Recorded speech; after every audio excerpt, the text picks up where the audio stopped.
বন্ধুরা, শেখ হাসিনা ছাড়া বাংলাদেশের অবস্থা কী এবং বাংলাদেশের সাধারণ জনগণের অবস্থা কী, তাদের জীবনযাপন এখন কিভাবে হচ্ছে তা এই একটি ভিডিও থেকে আমরা স্পষ্ট দেখতে পাচ্ছি। ইউনূস সরকার এবং এই ছাত্র সমন্বয়ক যারা আছে, যে জঙ্গি গোষ্ঠীটা আছে, যারা অবৈধ একটা সরকার গঠন করে এখন দেশকে চালাচ্ছে, দেশের জনগণকে উন্নত মানের জীবন দেওয়ার জন্য, দেশের শাসন আইন ব্যবস্থাকে উন্নত করার জন্য, যেটা আমাদের শেখ হাসিনা স্বৈরা শাসক হয়ে দেশকে একেবারে বাজে অবস্থায় নিয়ে গিয়েছিল, সেখান থেকে তারা খুব উন্নতির শিখরে নিয়ে যাবে, এই দাবি করা এই জঙ্গি সংগঠনের অ্যাকচুয়াল চরিত্র আজ আমরা এই ভিডিওটির মাধ্যমে একদম স্পষ্টভাবে দেখতে পাবো। বন্ধুরা, কথা বলছিলাম কিশোর গ্যাং, হয়তো এই নামটি আপনি আজ প্রথম শুনছেন। এখন এই কিশোর গ্যাং সম্বন্ধে, এদের উৎপাত, এদের আর কি দাদাগিরি কি, কারা এরা, সেগুলো আজকের এই ভিডিওতে আপনারা জানতে পারবেন। আর যারা ইতিমধ্যেই এদের নামটা শুনেছেন তারা নিশ্চিত এদের খপ্পরে পড়ে নানা রকমভাবে প্রতারিত হয়েছেন। তো ব্যাপারটা হচ্ছে, একদিকে কিছু জঙ্গি এই জঙ্গি সরকারের মদতে দেশের মানুষকে ব্যাপকভাবে লাঞ্ছিত করছে, অন্যদিকে কোনো দোষ নয়, আমি চায়ের দোকানে চা খেতে গিয়েছি, শুধুমাত্র আওয়ামী লীগের নেতাকর্মী বা ছাত্রলীগ যুবলীগের নেতাকর্মী হওয়ার কারণে আমাকে অজ্ঞাতনামা মানে ওই যে মামলা জারি হয়েছে তার আন্ডারে আমাকে জেলে পাঠিয়ে দেওয়া হচ্ছে। মানে ধরে ধরে পুলিশ এখন ধরে ধরে আওয়ামী লীগের লোকেদের জেলে পাঠাচ্ছে এবং তার পরিবর্তে সমাজে এরকম কিছু উগ্রবাদী যারা ঘুরে বেড়াচ্ছে তাদেরকে মদত দিচ্ছে। বন্ধুরা, কথা বলছিলাম আজকেই প্রকাশিত হওয়া দৈনিক ইত্তেফাকের একটি খবর নিয়ে। খবরে বলা হচ্ছে, রাজশাহীতে আবারও বেপরোয়া হয়ে উঠেছে কিশোর গ্যাং সদস্যরা। চাহিদা মতো চাঁদা না দিলে রাজনৈতিক ট্যাগ লাগিয়ে নিরপরাধ সাধারণ মানুষকে নানা কায়দায় হুমকি দিচ্ছে। স্বৈরাচারের দোসর কিংবা বৈষম্য বিরোধী ছাত্র আন্দোলনে হামলার মামলায় ফাঁসানোর হুমকি দিয়ে চাঁদাবাজিতে মেতে উঠেছে তারা। শুধু সাধারণ মানুষ নয়, থানা পুলিশ সহ বিভিন্ন সরকারি দপ্তরে হানা দিয়ে টাকা আদায় করা হচ্ছে বলে জানা গেছে। বন্ধুরা, এখানে একটা জিনিস আমাদের সর্বপ্রথমে লক্ষ্য করতে হবে যে এদেরকে অ্যাকচুয়াল মদত দিচ্ছে কারা। এই যে কিশোর গ্যাং, এখানে বলা হচ্ছে যে শুধু সাধারণ মানুষ নয়, থানা পুলিশ সহ বিভিন্ন সরকারি দপ্তরে তারা হানা দিচ্ছে। এই সাহস তারা কোথা থেকে পাচ্ছে? আপনি ভীষণ ঘুরপেঁচ জটিল বিশ্লেষণের দরকার নেই এটা খুঁজে বের করার জন্য, জানার জন্য। আপনি সাধারণ বুদ্ধিতে ভাবুন, আপনি ধরুন এই কিশোর গ্যাংয়ের একজন মেম্বার বা একজন উগ্রবাদী, তো এখন আপনি যে কোনো থানা পুলিশ বা যে কোনো সরকারি ভবনে ঢুকে তাদেরকে হুমকি দেওয়া, তাদের থেকে টাকা নেওয়া, এই সাহস আপনি কখন পাবেন?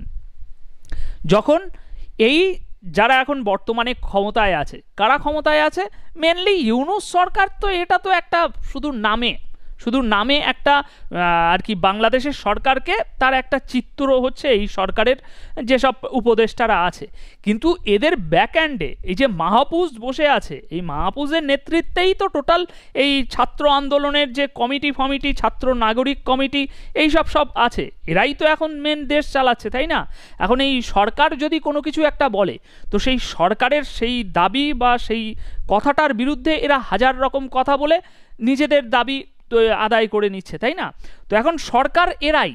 সুতরাং এই কিশোর গ্যাংয়ের সদস্যদের পিছন দিক দিয়ে এই ছাত্র সমন্বয়ক বা এই আমাদের হাসনাত, সার্জিস, মাহফুজ, এদের হাত রয়েছে, এদের মদত রয়েছে।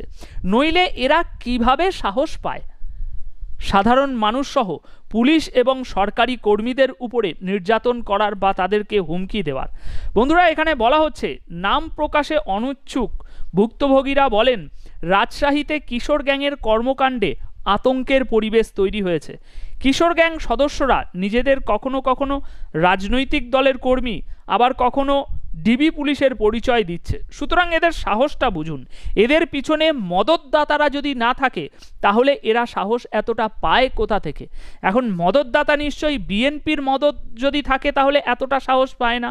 খোদ সরকারে যারা আছে, খোদ ক্ষমতায় যারা আছে, তাদের মদত না থাকলে তাহলে এরা এতটা সাহস পায় কি করে? ফোন করে বিকাশের মাধ্যমে টাকা দাবি করা হচ্ছে। টাকার জন্য গভীর রাতে দল বেঁধে গিয়ে রুমের দরজায় ধাক্কাধাক্কি করছে। পুলিশের অনেকেই নিজেরাই ভুক্তভোগী হওয়ায় লোকজনের অভিযোগ পেয়েও কোনো পদক্ষেপ নিতে সাহস করছেন না। আবার কোনো প্রতিকার পাবেন না ভেবে অনেক ভুক্তভোগীও পুলিশে গিয়ে অভিযোগ করছে না।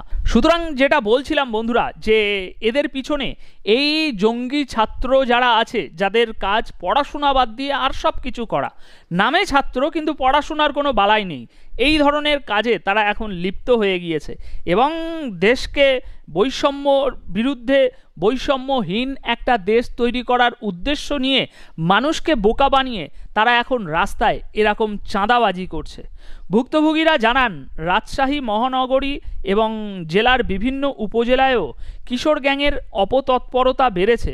বিশেষ করে গত 5ই আগস্ট রাজনৈতিক ও প্রশাসনিক পট পরিবর্তনের পর থেকে পাড়া মহল্লায় গজিয়ে উঠেছে নতুন নতুন কিশোর গ্যাং। তাদের অনেকেই মাদক আসক্ত, প্রকাশ্যে দল বেঁধে মাদক সেবন করতে দেখা যায়। গত মাসে শহরের তেরোখাদিয়া ডাবতলায় কিশোর গ্যাং সদস্যদের কবলে পড়েন গোদাগাড়ির প্রেমতলির নয়ন মেম্বার। কিশোর গ্যাং সদস্যরা তার কাছে 1 লাখ টাকা দাবি করে। টাকা না দিলে স্বৈরাচারের দোসর বলে পুলিশে দেওয়ার ভয় দেখায়। এই ঘটনায় জানাজানি হওয়ার পর পরিচিতদের নিয়ে কিশোর গ্যাংয়ের সদস্যদের সঙ্গে 50,000 টাকায় সমঝোতা হয়। নয়ন মেম্বার বলেন, তার বিরুদ্ধে দেশের কোথাও কোনো অভিযোগ নেই। যারা তাকে ভয় দেখিয়ে টাকা নিয়েছে তারা নিজেদের একটি রাজনৈতিক দলের নেতাকর্মী পরিচয় দিচ্ছে। প্রত্যক্ষদর্শীরা জানান, সকাল থেকে গভীর রাত পর্যন্ত কিশোর যুবকদের কয়েকটি দল সংঘবদ্ধভাবে বিভিন্ন এলাকায় ঘুরে বেড়ায়। রাস্তায় অপরিচিত কাউকে দেখলেই পুলিশের মতো জেরা করে, টাকার দাবিতে আটকে রাখে। অনেকেই ঝামেলা এড়াতে টাকা পয়সা দিয়ে চলে যান। এদিকে নাম প্রকাশে অনিচ্ছুক গোদাগাড়ির বিদিরপুরের এক কৃষক জানান, তাকে বারবার ফোন করে টাকা দাবি করা হচ্ছে।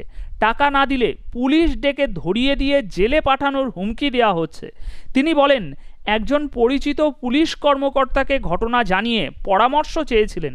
তিনি তাকে ফোন বন্ধ রাখার পরামর্শ দিয়েছেন। এরপর গত শনিবার রাতে একটি দল বাড়ির দরজায় ধাক্কাধাক্কি করে। এদের শাসন করার মতো এলাকায় কোনো মানুষ নেই। শহরের কোট এলাকার ব্যবসায়ী শেতাবুর রহমান বলেন, ছোটোখাটো ব্যবসা করি, কিন্তু 5ই আগস্টের পট পরিবর্তনের পর নূতন উপদ্রব শুরু হয়েছে। পরিচিত অপরিচিত কিশোর তরুণরা দল বেঁধে এসে টাকা দাবি করছে। নাম প্রকাশে অনিচ্ছুক একজন সরকারি কর্মকর্তা বলেন, অফিস সময় হলেই 4-5 জন করে দলবদ্ধভাবে তরুণ কিশোররা এসে হাজির হচ্ছে। কেউ টাকা, আবার কেউ 10টা করে ভিজিডি কার্ড চাইছে।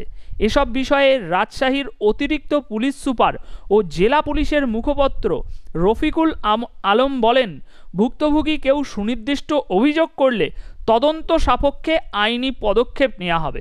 এই হচ্ছে বর্তমানে ইউনূস সরকারের অধীনে বাংলাদেশের প্রশাসন ব্যবস্থা।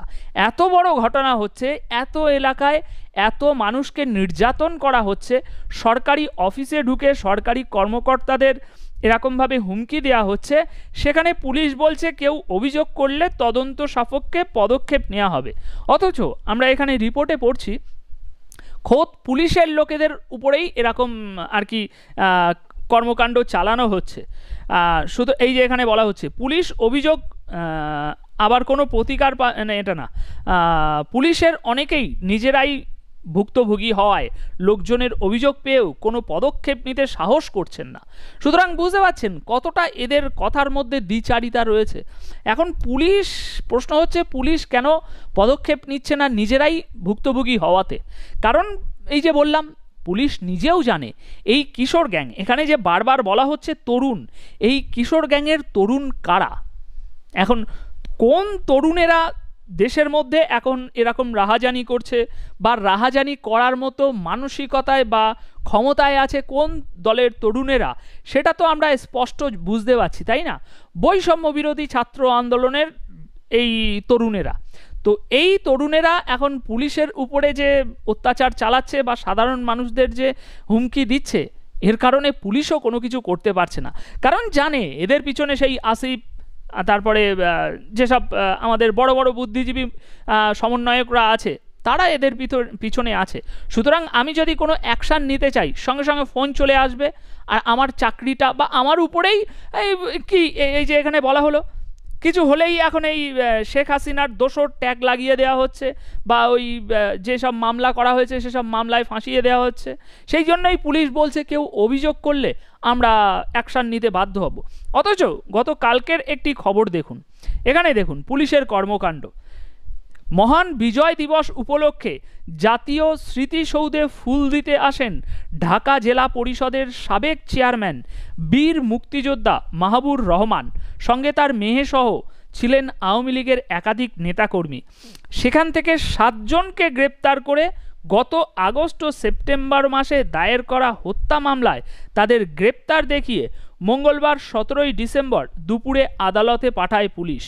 যদিও এই মামলায় গ্রেপ্তার 7 জনের কেউ, এই জায়গাটা ভালো করে দেখবেন, কেউ এজাহার নামীয় আসামি ছিলেন না। মানে যে মামলায় এনাদেরকে আওয়ামী লীগের এই 7 জন লোক এবং এই নেতাকে যে হাজতে ঢোকানো হয়েছে, সেই মামলায় এজাহারে যাদের নাম রয়েছে সেই নামে এনাদের কারোর নাম নেই, অথচ পুলিশ এখানে ঢুকিয়ে দিয়েছে জেলে। আর বিষয়টি নিশ্চিত করে আশুলিয়া থানার ভারপ্রাপ্ত ওসি আবু বক্কর সিদ্দিকী বলেন, তাদের হত্যা মামলায় গ্রেপ্তার দেখিয়ে আদালতে পাঠানো হয়েছে। এজাহারে গ্রেপ্তারের কারো নাম ছিল কিনা জানতে চাইলে তিনি বলেন, মূলত অজ্ঞাত থেকেই তাদের আসামি করা হয়েছে। মানে বুঝতে পারছেন, এখন আওয়ামী লীগের লোকজন দেখলেই ডাইরেক্ট তাদেরকে ঢুকিয়ে দেওয়া হচ্ছে, তুমি কিছু খারাপ কাজ করো আর না করো, আওয়ামী লীগ মানে জেলে ঢোকো। আর এদিকে বাইরে খোদ যারা এখন সমাজে জঙ্গি কাজ করছে, যারা সমাজটাকে দূষিত করছে, যারা সাধারণ মানুষকে বিনা কারণে হেনস্থা করছে, তাদেরকে পুলিশ এভাবে ছাড় দিয়ে রেখেছে। এবং খোদ পুলিশের উপরেও সেই নির্যাতন হওয়া সত্ত্বেও পুলিশ মুখ খুলতে পারছে না। সুতরাং এই হচ্ছে বর্তমান দেশের পরিস্থিতি, শেখ হাসিনা ছাড়া দেশের অবস্থা। আসলে এদের এখন কর্মকাণ্ড দেখে আমরা স্পষ্ট বুঝতে পারছি যে এরা শেখ হাসিনাকে ক্ষমতা ছাড়া করার জন্যই এই আন্দোলনটা তো করেছিল। এবং এই যে শেখ হাসিনার নামে যে কথাগুলো বলা হয়েছে বা যে দাবিগুলো করা হয়েছে, শেখ হাসিনা এই, শেখ হাসিনা ওই, সেগুলো তাদের রাজনীতিরই এক একটি অংশ। আর ওই দাবিগুলো করার মাধ্যমেই শেখ হাসিনাকে বা আওয়ামী লীগকে তারা দুর্বল করেছিল। কারণ তারা যদি সত্যিকারের দেশকে ভালো করে পরিচালনা করার, দেশে উন্নতি নিয়ে আসার মানসিকতা থেকে এরকম কিছু করত, তাহলে আজ এই বিগত 4.5-5 মাস হতে যাচ্ছে, দেশে নূতন তথাকথিত স্বাধীনতা এসেছে, অনেক কিছু পরিবর্তন হতো। কিন্তু পরিবর্তন হওয়ার বদলে উল্টে শেখ হাসিনার আমলে বাংলাদেশ যেমন ছিল, বাংলাদেশের মানুষের স্বাধীনতা, আপনার একটা মানুষের যে ভয় ভীতি বা সমাজে ঘুরে বেড়ানোর যে বিষয়, সেগুলো আরও কঠিন হয়ে পড়েছে। এটা তো স্রেফ একটা ঘটনার কথা বললাম, যে এই ছাত্র আন্দোলনের এই কিশোররা এখন পড়াশোনা বাদ দিয়ে কি কাজে লিপ্ত হয়েছে। আর এই ছাত্র আন্দোলন, এটা প্রতিটি বাবা মাকে ভাবা দরকার, যাদের বাড়িতে এই কিশোররা আছে। খবরদার আপনারা এই ছাত্র আন্দোলনের ছেলেদের সাথে আপনাদের ছেলেদেরকে একসাথে মেশাবেন না। কারণ এটা যদি হয়, তাহলে আপনার ছেলে পড়াশোনা বাদ দিয়ে এরকমই ঠিক জঙ্গি কর্মকাণ্ডে লিপ্ত হয়ে যাবে। সারা দুনিয়াকে এরা বুঝিয়েছে যে আমরা ছাত্র, আমরা শিক্ষার জন্য, বৈষম্যের জন্য এই আন্দোলন লড়াই করেছি। কিন্তু এখন আমরা স্পষ্ট দেখতে পাচ্ছি যে সেই ছাত্ররাই দেশে কীরকম অরাজকতা সৃষ্টি করেছে। অ্যাকচুয়াল এদের কাছে এদের শিক্ষা দীক্ষা বলে তো কিছু নেই, তাই না?